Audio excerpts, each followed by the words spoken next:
North Carolina News starts now. Hey, good morning. 8 o'clock on the dot. The sun is up and shining bright over Raleigh right now, and that is good news. Get rid of any remaining snow and ice that's out there, and we've got a beautiful day ahead. So says meteorologist Kristen Ketchell. I'll let her explain all of that. I'm Justin Quesinberry. And I'm meteorologist Kristen Ketchell. We are talking about some warm temperatures today. It's nice to finally get some warmth in here because the snow looks ugly at this point. Yeah. It's so sad to see, you know, all the black and brown snow and the dirty snow off to the side of the road. The beauty has worn off. Yeah, the beauty's worn off. Now it's time for it to just to get out of here. I think so. Yes.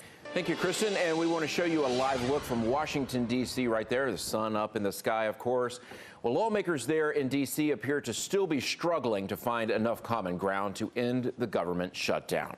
The House passed a spending bill late last week that would have kept the lights on for another month, but the measure hit a snag in the Senate where legislators spent most of Saturday blaming one another for the shutdown.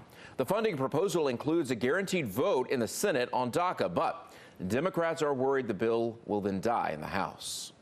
Give us a vote in the Senate and guarantee us a vote in the House.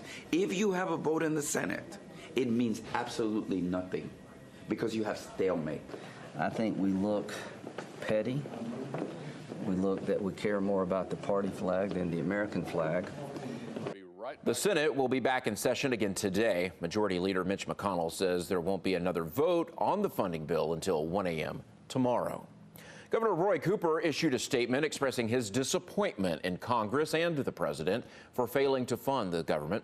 Cooper says, quote, North Carolina families need to know that my administration will work to continue services and soften the blow in our state. North Carolina lawmakers are also responding. Democratic Congressman G.K. Butterfield says, in part, quote, Republicans continue to push a far-right agenda that favors the few at the expense of the many. Republican Senator Tom Tillis says, quote, the only way this shutdown will end is if my Democratic colleagues will come to their senses and stop trying to score political points at the expense of the American people. Back closer to home, the shutdown is leading to the closure of most of the facilities for the Blue Ridge Parkway. And Fort Bragg officials say services are, quote, severely reduced. Other national landmarks and historic sites across the nation are closed. From Yellowstone National Park in Wyoming to the St. Louis Arch that you saw right there, closed signs hang across the country. In New York City, some visitors traveled thousands of miles to see the Statue of Liberty, where they were met with disappointment. Well, we traveled all the way from Europe to go here. We purchased tickets, knowing that one needs to purchase tickets about half a year before one wants to go up the crown, and now we find out that it's closed. We're very disappointed. We're from Illinois, and we were expecting to be able to see it, but obviously Congress had other plans. There are a few exceptions, though. The Smithsonian Museums will be up and running tomorrow, along with the National Zoo in D.C. Officials say they are using leftover money from previous years. There will be much more reaction to the shutdown and the efforts to end it later this morning on Face the Nation with John Dickerson. You can watch that right here on CBS North Carolina starting at 10:30. Thousands of people gathered on downtown Raleigh's Halifax Mall for what's become an annual Women's March. Elected leaders, activists, and pastors came together for what they called the Women's Rally on Raleigh. Their message came through chants and signs. People we talked with say the march is meant to hold elected leaders accountable. We want society to continue to remember who we are, what we give, and what we bring to the table. These are women's issues, but they're everyone's issues because what affects women affects everyone. I was there covering the march yesterday, and many marchers told me that it's been a transformative year for women, particularly with the Me Too movement, but they say there is much more to be done.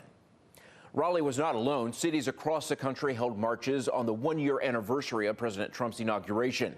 People gathered in Charlotte to march in support of female empowerment and equality. Thousands gathered at the Lincoln Memorial in D.C., where congressional leaders urged more women to run for office. Crowds swelled in San Francisco, Denver, and Cleveland.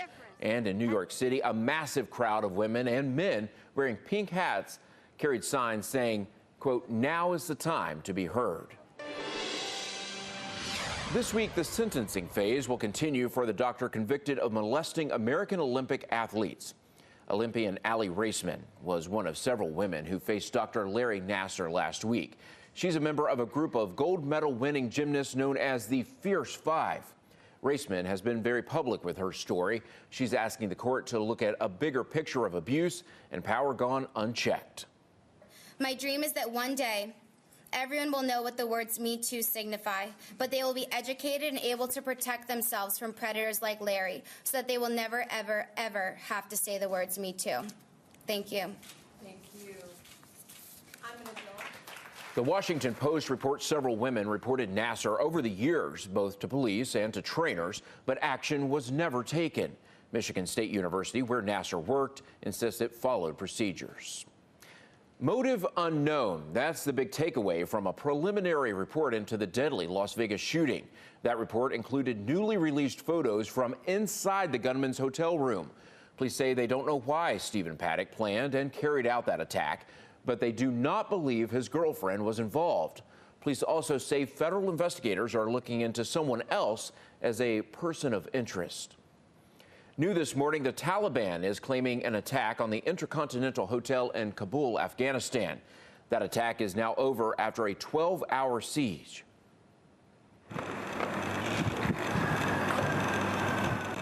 Gunfire could be heard in the capital for much of Saturday. Officials say Taliban attackers stormed the hotel and took hostages.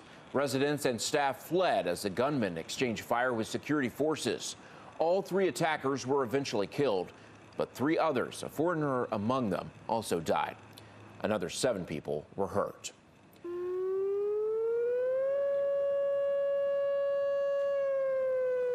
Officials at the Harris nuclear plant are still trying to figure out why a siren went off. The siren in Apex sounded for several minutes Friday afternoon. Crews sounded the alarms again yesterday to try to determine what caused the mistake. Duke Energy, Wake County officials, and authorities with the State Emergency Management Office are now all working together to try to figure it out. Well, he's the head of the most profitable company in the world, and this spring, Tim Cook is returning to a place he has a lot of history with. He will deliver Duke University's commencement address in May. Cook is a graduate of Duke's School of Business and a member of the university's Board of Trustees. This week, officials in Benson are hosting a cord cutting to celebrate the town's new downtown Wi-Fi. People can already use the free wireless while they're dining, shopping, and doing business downtown. Town leaders used a $20,000 downtown revitalization grant to make that project happen. Well, speaking of new technology, investigators are getting a new tool to help them figure out what happened in traffic crashes. Drones hovered over a staged crash scene this weekend, collecting data at the Highway Patrol test track. RTI International, the DOT, and the Highway Patrol are all working together, testing how fast the machines can recreate crash scenes in different lighting situations. They want to keep learning how drones can help law enforcement officers do their jobs. And also, we don't have these people standing out on the highway for as nearly as long as we did before. You know, it's not that safe for them to be standing out there. The State Highway Patrol says if they get the results that they're looking for, they may use the drones more often at night, which could help clear crash scenes faster. Good Sunday morning. Storm Team forecast. Thank you, Kristen. Time now 8:12, and we've been talking a lot about the government shutdown and how it could affect you. After the break, how the CDC says the shutdown is going to impact its fight against a tough flu season.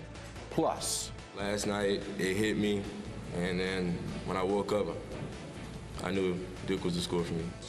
one of the most sought-after high school recruits in the country says he will be wearing Duke blue in the fall, while Zion Williamson says he wants to play ball right here in Durham.